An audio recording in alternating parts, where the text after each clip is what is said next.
Ang patuloy na pagtaas ng fuel mga best friend ay isang dahilan upang ang presyo ng mga pagkain ay tumaas din. Na isa sa negatibong epekto nito ay maraming mga mag-aaral ang hindi nakakakain ng mga masusustansyang mga pagkain dahil sa sobrang mahal nga ng mga ito. Mga kapuso, tumaas po ang presyo ng mga gulay. Ang isang piraso po nitong siling green, 5 piso. Dahil ang kada kilo, 400 pesos. Ito pong bell pepper, 30 pesos. Ang kada kilo po kasi, 450 pesos. At ito namang pong malunggay na dati, tigsa 10 piso lang. 20 pesos na po ngayon. Paano na kaya ang tinolang ulam? Pero salamat sa Diyos dahil ang ating probinsya ng Quirino sa pangunguna ng ating mahal na Governor Daquila Carlo Cua at Congresswoman Midi Cua ay kanilang inilunsad ang tinatawag na I Love Quirino Cares, Bantay Kalusugan sa Paaralan Program sa buong probinsya ng Quirino.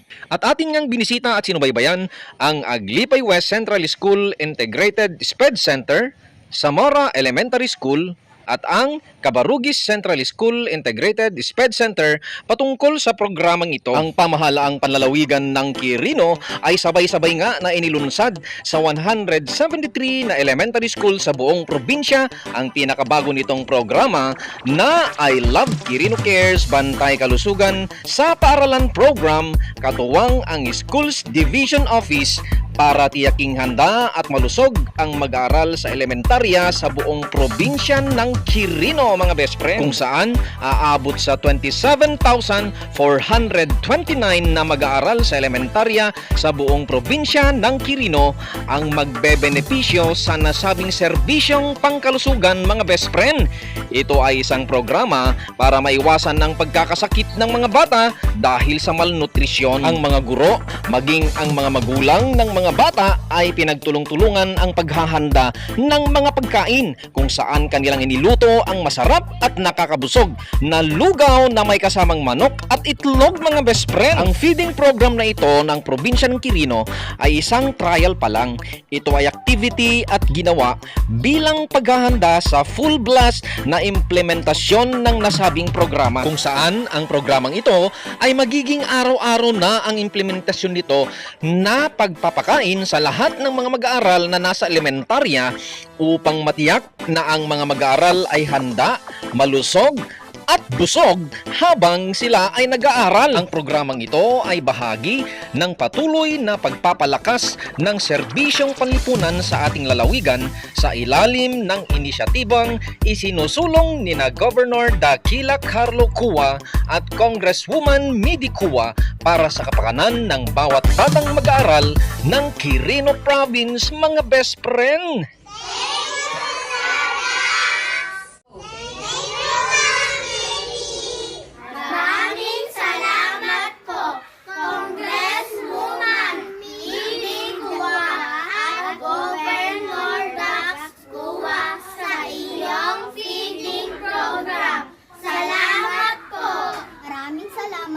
Congresswoman Midi Cua at Governor Dax Cua sa inyong feeding program. Salamat po.